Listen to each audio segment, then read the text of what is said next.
क्या कभी ऐसा पल आया है जब आपको अचानक महसूस हुआ हो कि आपकी जिंदगी में कुछ बहुत बड़ा होने वाला है, लेकिन आपको यह बिल्कुल पता नहीं कि वह अच्छा होगा या डरावना? उसी तरह की एक सुबह थी। आसमान हल्का धुंधला था, सूरज बादलों के पीछे से झांकने की कोशिश कर रहा था और कॉलेज के कैंपस में दिन की शुरुआत हो चुकी थी।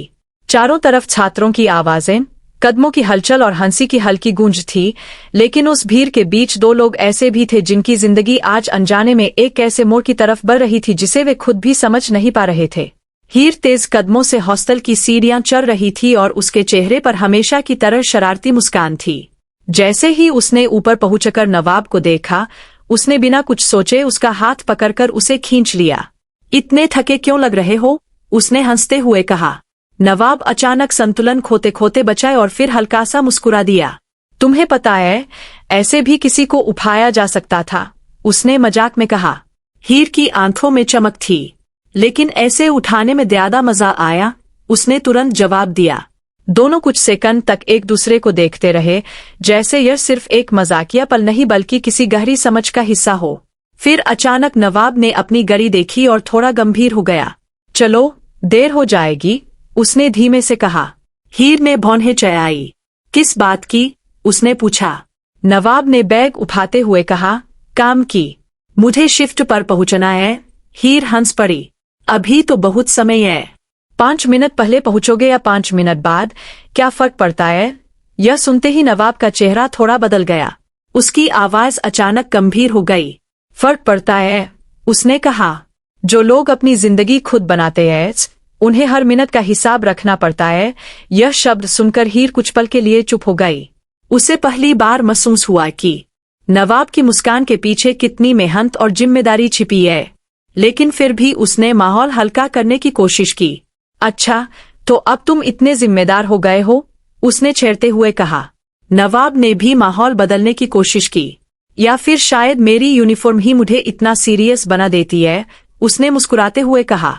हीर ने उसे ऊपर से नीचे तक देखा और हंसते हुए बोली, तुम खुद को बहुत पसंद करते हो, ऐ ना? नवाब ने जवाब दिया।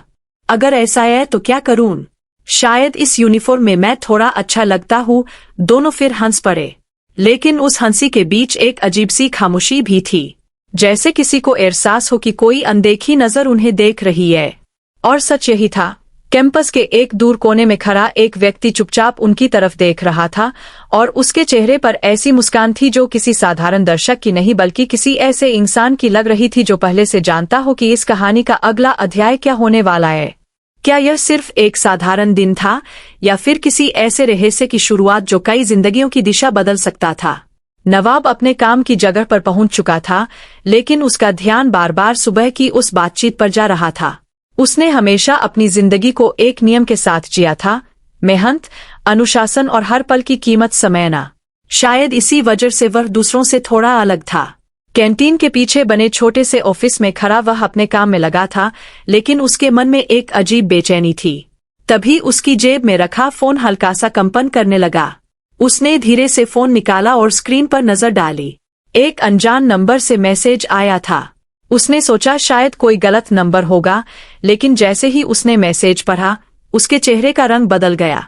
उसमें लिखा था, हर कहानी का एक हिसाब होता है और तुम्हारा हिसाब बहुत जल्द पूरा होने वाला है। कुछ सेकंड तक नवाब स्क्रीन को घूरता रहा। उसके मन में कई सवाल एक साथ उठ खड़े हुए। यह मैसेज किसने भेजा और क्यों? सबसे अजीब बात यह थी कि हिसाब शब्द वही था जो कुछ देर पहले उसने हीर से कहा था। क्या किसी ने उनकी बात सुनी थी? उसने तुरंत आसपास नजर दौड़ाई, लेकिन वहां कोई नहीं था। सब कुछ सामान्य दिख रहा था, फिर भी उसके दिल में एक अजीब डर घर कर चुका था। उसी समय कॉलेज के गार्डन में हीर एक पेड़ के नीचे खड़ी अपने फोन पर धीरे धीरे किसी से बात कर रही थी। उसकी आवाज में उत्साह था। सब कुछ तैयार है ना? उसने पूछा। फोन के दूसरी तरफ से जवाब आया, हाँ, बस सही वक्त का इंतजार है। हीर ने गहरी सांस ली। उसके मन में एक बड़ा फैसला था। वह चाहती थी कि आज एक ऐसा सरप्राइज हो जो कई सालों का दर्द खत्म कर दे। एक मां जो अपने बेटे का इंतजार करते करते थक चुकी थी और एक बेटा जो अपनी जिद और परिस्थितियों की वजह से घर से दूर हो गया था। हाँ, हीर का प्लान था कि वह इन दोनों को अचानक मिलवाएगी। उसे विश्वास था कि यह पल सब कुछ ठीक कर देगा। लेकिन उसे बिल्कुल अंदाजा नहीं था कि उसी समय कॉलेज के बाहर खड़ी एक काली कार में बैठा एक आदमी लैपटॉप स्क्रीन पर सब कुछ देख रहा था। उसकी आंखें ठंडी और शांत थीं, लेकिन उनमें छिपा इरादा बेहद खतरनाक लग रहा था। उसने धीरे से कहा, तो आखिरकार खेल शुरू हो चुका है। क्या कभी ऐसा हुआ है कि आप किसी अच्छे काम की योजना बनाएं, लेकिन आपको बिल्कुल अंदाजा न हो कि वही योजना एक बड़े तूफान की वजह बन सकती है?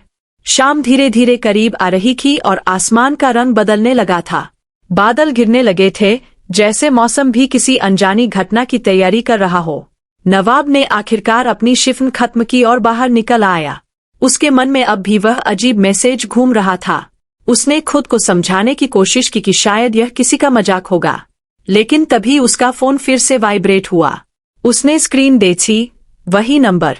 इस बार मैसेज छोटा था, लेकिन उससे भी ज्यादा रहस्यमय। उसे सिर्फ लिखा था, अब घर जाओ, सच तुम्हारा इंतजार कर रहा है। नवाब के मन में बेचैनी और बढ़ गई। उसने बिना ज्यादा सोचे अपनी बाइक स्टार्ट की और घर की ओर निकल पड़ा। उधर शहर के दूसरे कोने में हीर एक पुराने से घर के सामने खड़ी थी। यह वही घर था जहां कई सालों से खामोशी बसी हुई थी। उसने धीरे से दरवाजा खटखटाया। कुछ सेकंड बाद दरवाजा खुला और सामने गुलाब खड़ी थी। उसके चेहरे पर थकान थी, लेकिन आंखों में उम्मीद की लौ अब भी जल रही थी। हीर, तुम? उसने हैरानी से पूछा। हीर मुस्कुराई। आज मैं आपको एक खास वजह से मिलने आई हूँ, उसने धीरे से कहा। गुलाब ने उलझन से पूछा, कौन सी वजह? हीर ने कुछ पल के लिए चुप रहकर उसकी आंखों में देखा। आज आपका इंतजार खत्म होने वाला है, उसने कहा। यह सुनते ही गुलाब का दिल तेजी से धड़कने लगा। उसके होंठ कांपने लगे। उसने धीरे से पूछा, क्या? नवाब? हीर ने जवाब में सिर्फ मुस्कान दी। उसी समय दूर सड़क पर बाइक की आवाज सुनाई दी। हीर के चेहरे पर उत्साह था, लेकिन उसे यह नहीं पता था कि कुछ दूरी पर खड़ी एक काली कार में बैठा वही रहस्यमयी आदमी यह सब देख रहा था। उसने फोन पर किसी से कहा, सब तैयार रखो, अब कहानी अपने सबसे दिलचस्प मोड़ पर पहुंचने वाली। क्या कभी ऐसा हो सकता है कि जिस पल का आप व